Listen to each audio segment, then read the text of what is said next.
Assessment terms. Reflect. What does it mean? By definition, reflect means to think deeply or carefully about. Reflection takes place on a daily basis. We do this by thinking about things that have happened, why they occurred, and if they were handled correctly. When reflecting in an academic sense, it is very similar. These things are formalized in order to show the learning progress taking place. This can involve reflecting on your own professional practice, scrutinizing an experience and the way it was dealt with, evaluating a project or experiment and considering improvements for the future.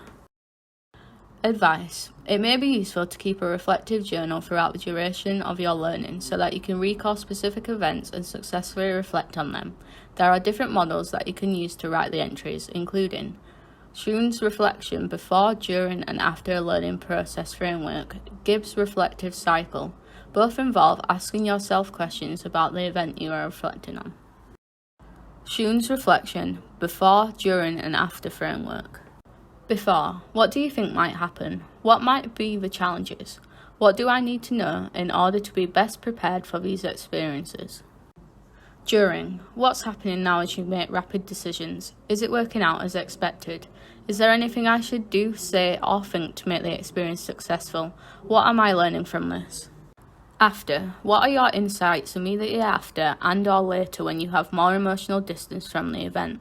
In retrospect, how did it go? Is there anything I would do differently before or during a similar event?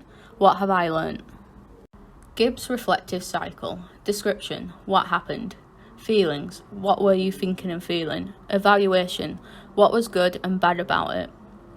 Analysis. What sense can you make of it? Conclusion. What else could you have done?